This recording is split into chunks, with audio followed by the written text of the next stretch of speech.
The curse of her touch. Lyra stood alone in her cold, silent room. The walls were white, the floor smooth, the ceiling full of lights that never turned off. There were no windows, no air from outside. Just machines, silence, and her. She was an empath, a rare alien from the Virilan race. Her skin was soft gray, her eyes silver and glowing. Her fingers were long and slim. But they were dangerous, because her touch could kill. Not just anyone, only those she felt emotion for. If she felt pity, pain, care, love, her body reacted, her skin sparked, and the person she touched would fall dead in seconds. They called her a weapon, but she felt more like a prisoner. She wore gloves day and night. No one came close. Even her own people kept her behind glass. She had not hugged, touched, or been near another living soul in years. Then one day, everything changed.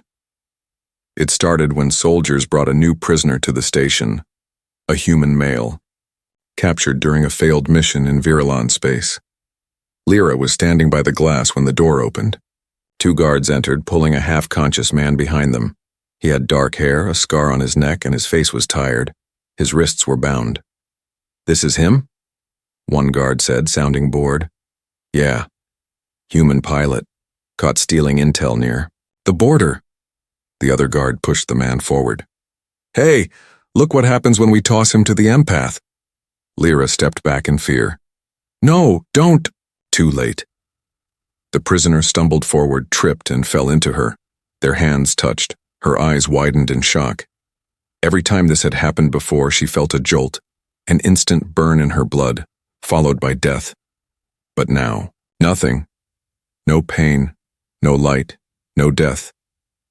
The man blinked and looked at her, still alive, still breathing. Lyra froze. The guards went silent.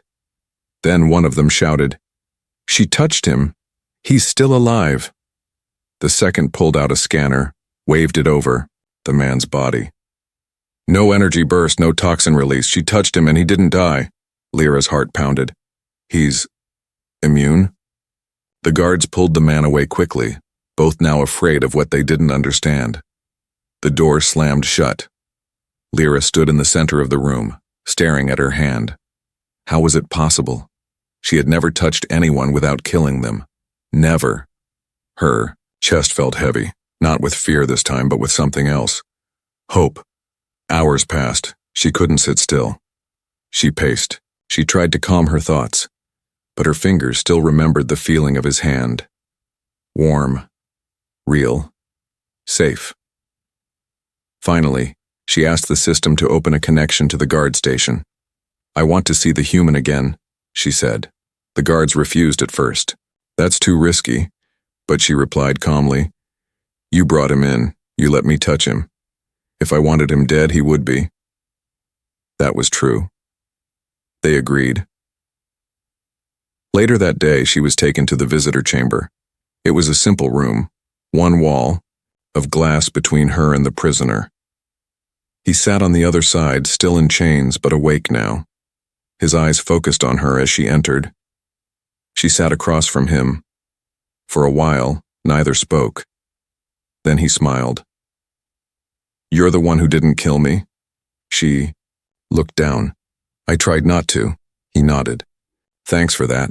She asked it, "Do you know why? Why I didn't die?" "Yes." He shrugged. "I don't know. Maybe your curse doesn't work on humans." She shook her head. "No. I touched a human child once, by accident. He died." Jace blinked. "So why me?" Lyra whispered. "I don't know. But I felt something when I touched you. A connection, a calm." He leaned forward slightly. "And nothing inside you reacted?" "No. It was peaceful." He smiled again. "First time I've been called peaceful." Lyra almost smiled back. For the first time in her life, she didn't feel cursed. She felt curious. Alive. "Tell me."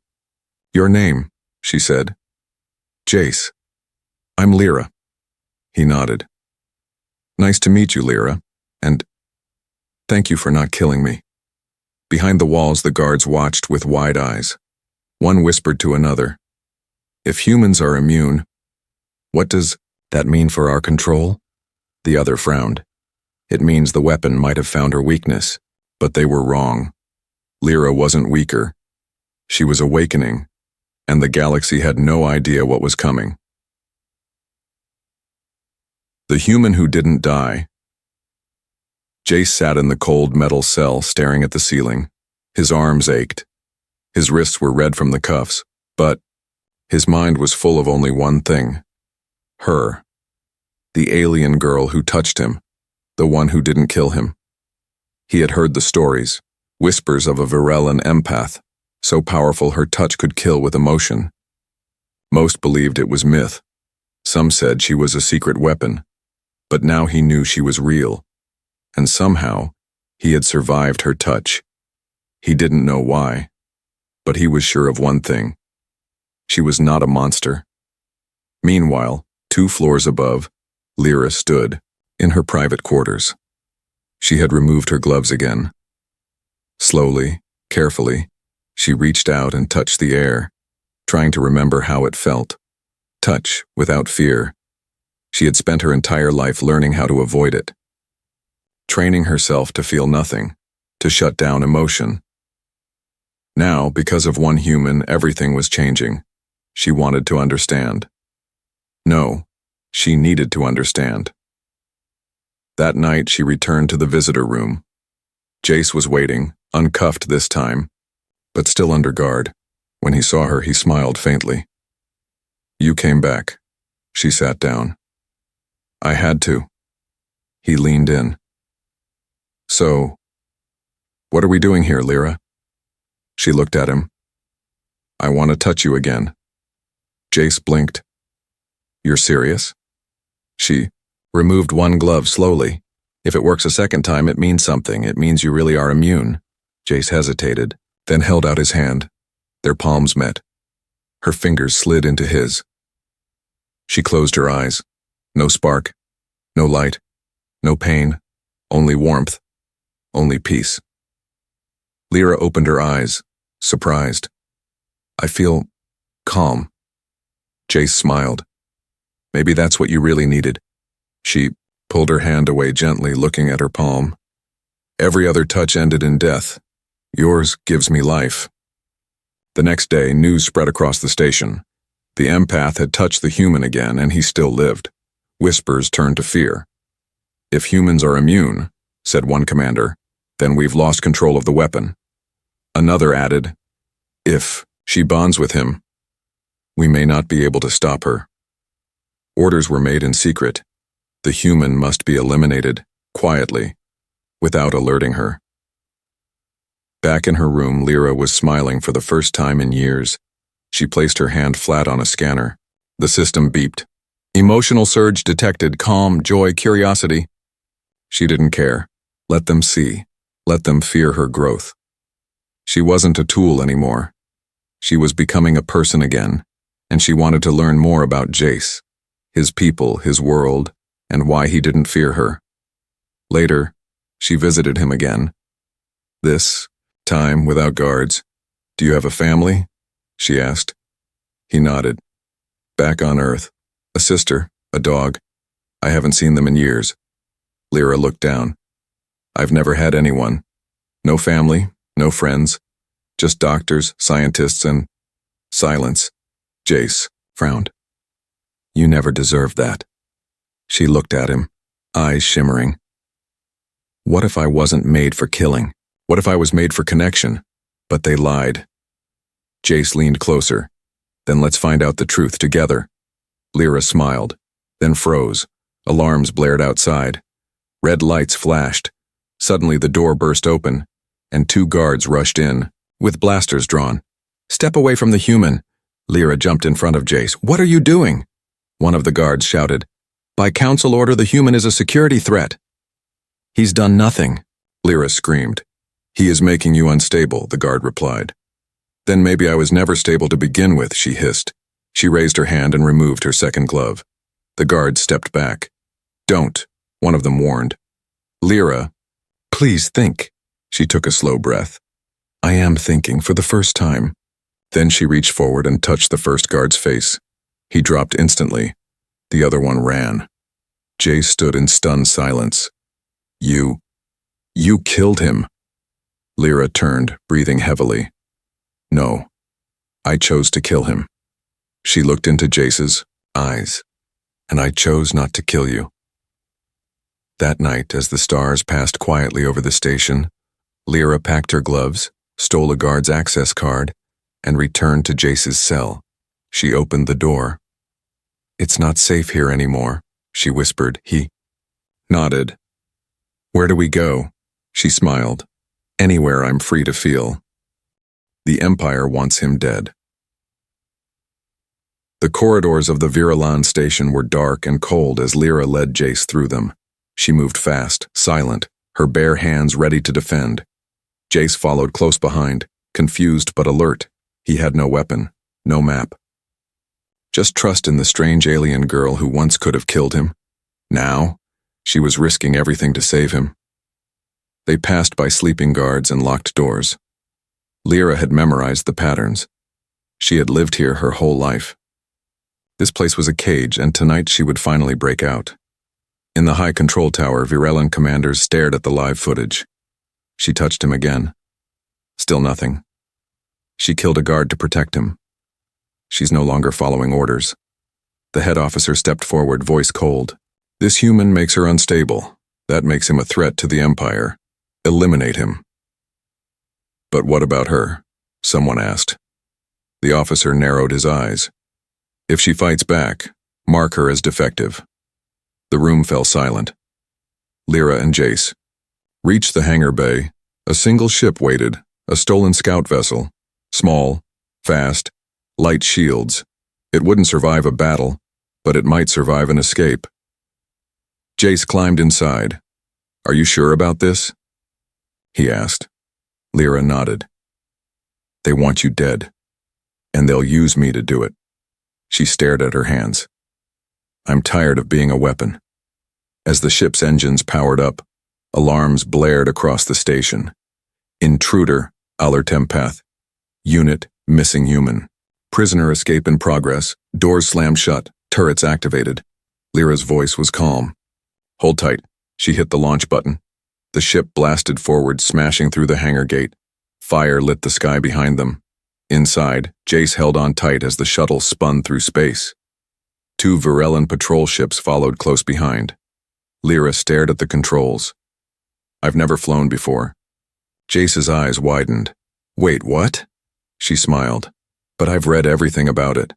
She twisted the ship hard, dodging one blast, spinning past a debris field, flying between 2 frozen satellites. Jace laughed. "You're a natural." Behind them, one patrol ship exploded into fire, the other kept chasing. "They won't stop," she said. "They think I'm broken now?" Jace asked. "Are you?" She looked at him. "No. I'm finally whole." Back on the station, the commander watched in fury. "She's escaping." "With him," another whispered. "Get me the council. Tell them the Empath is compromised." "What do we say?" The commander stared at the screen. "We say, the weapon has gone rogue." 3 systems away, the ship landed on a cold, silent moon. It was an old mining base, long abandoned. No signals, no life. Perfect for hiding. Inside the shelter, Lyra collapsed onto a bench. Her hands trembled. Her mind spun with too many thoughts. Jace handed her a heat pack. "You okay?" She nodded slowly. "They'll never stop chasing you." He sat beside her. "Then I'll keep running." She looked at him. "I'm the reason they're hunting you. You could leave. Start over somewhere else." Jace shook his head. "I don't want to run from you. I want to run with you."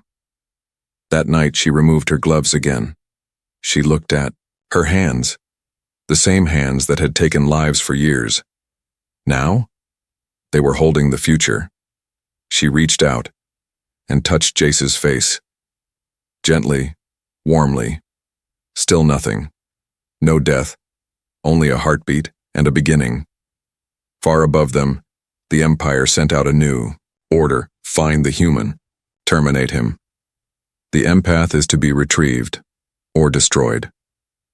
Learning to feel without fear.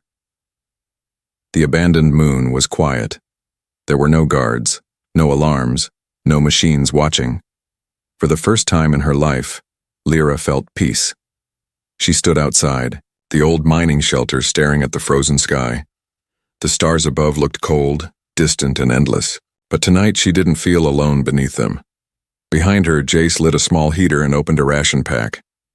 "You've barely eaten," he said. Lyra turned to him. "I've never had a real meal.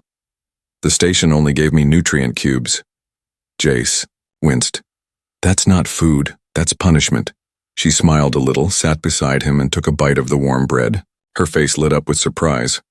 "This has flavor," Jace chuckled. "That's called butter." She looked at him like he'd given her treasure. For the next few days, they stayed hidden in the shelter. Jace repaired the ship's engines while Lyra explored the base.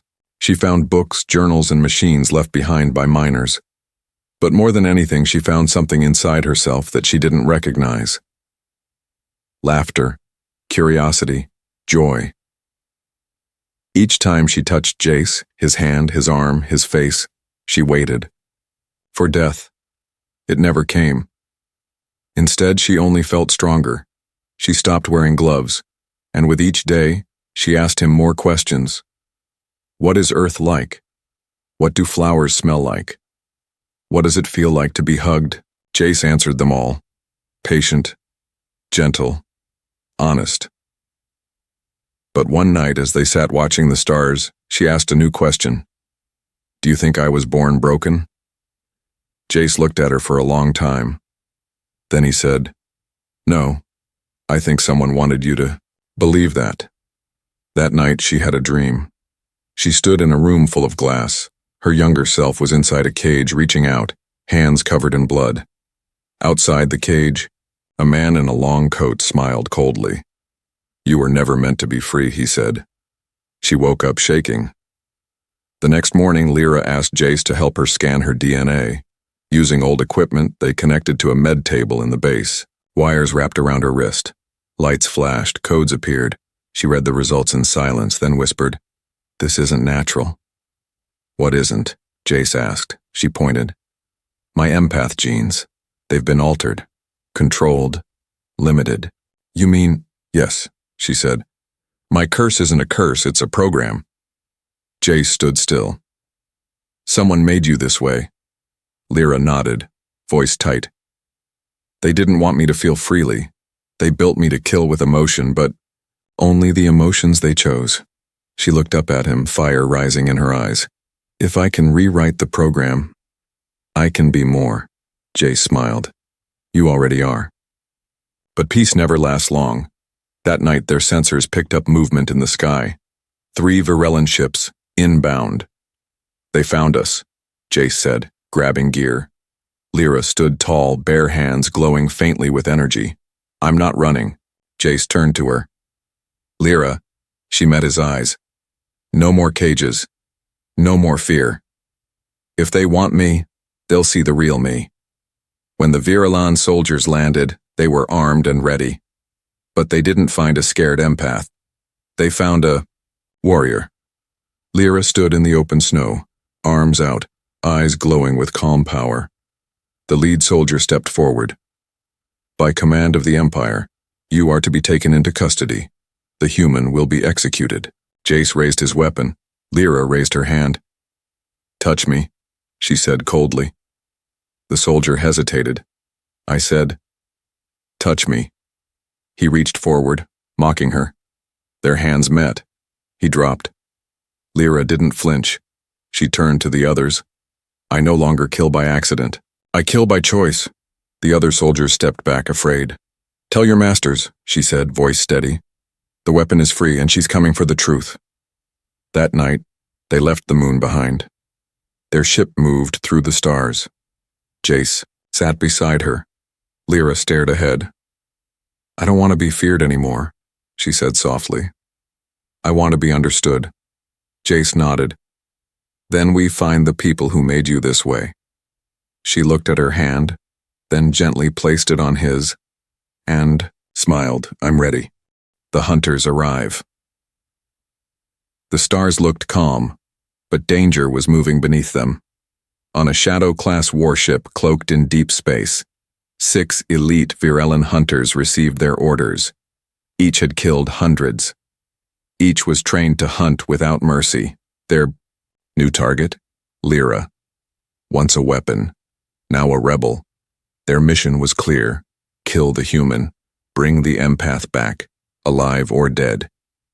Their ship vanished into hyperspace, heading straight for her. Lyra and Jace had just reached an asteroid base hidden in an old mining belt. It was a secret contact point where smugglers and outlaws passed through.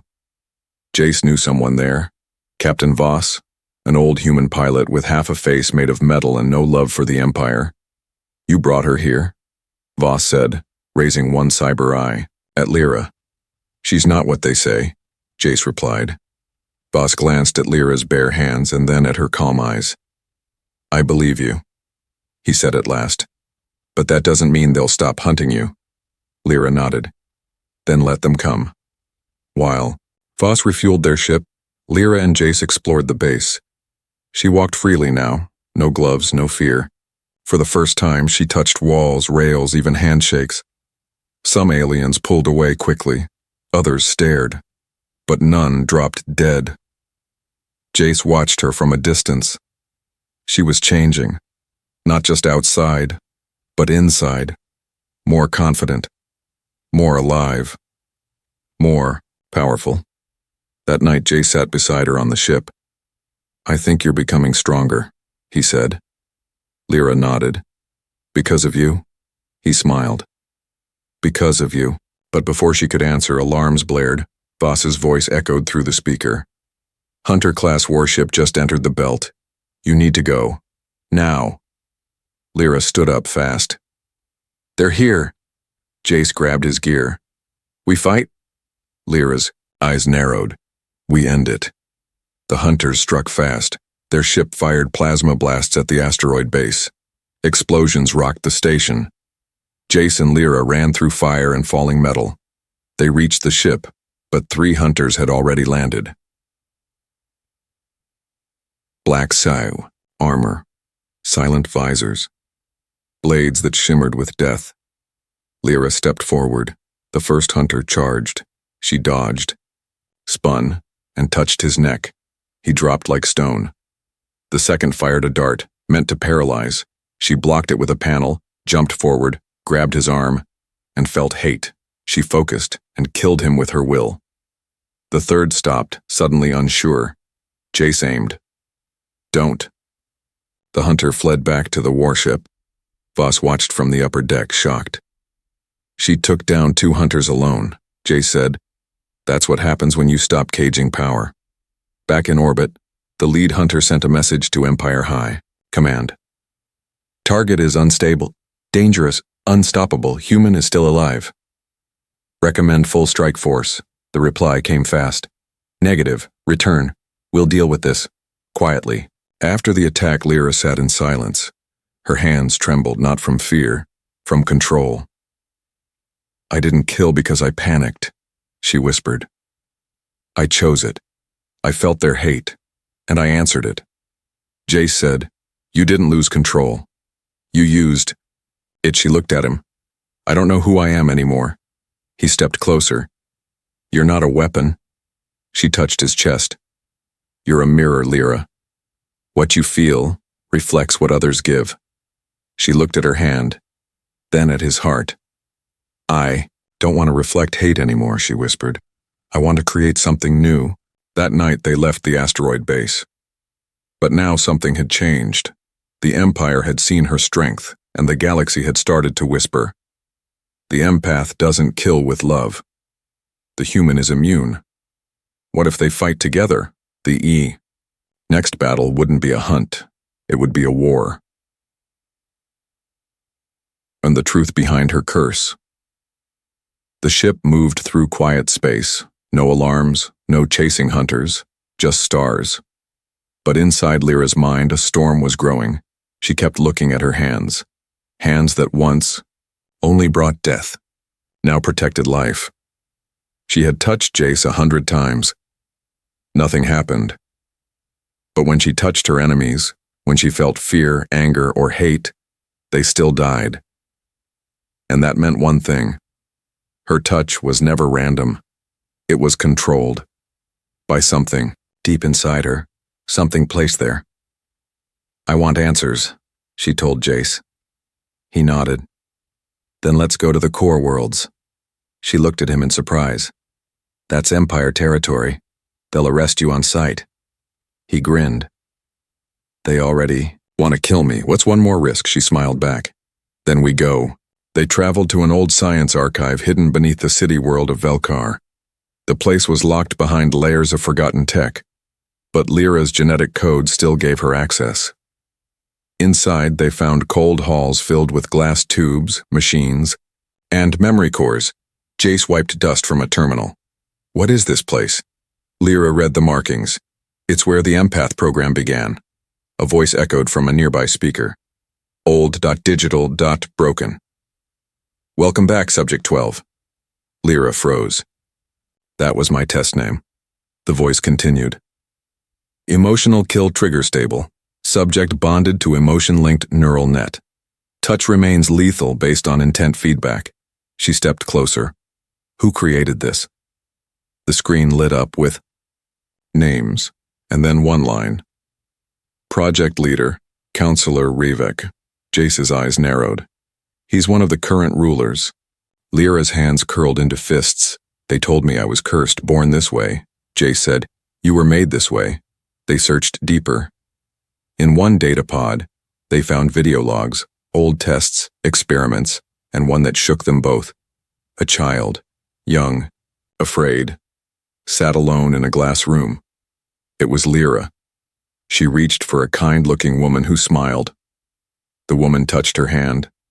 The child smiled back. Then, in seconds, the woman screamed and collapsed. The child sobbed. And from behind the glass, a voice said, "Successful link. Emotion matched. Response confirmed.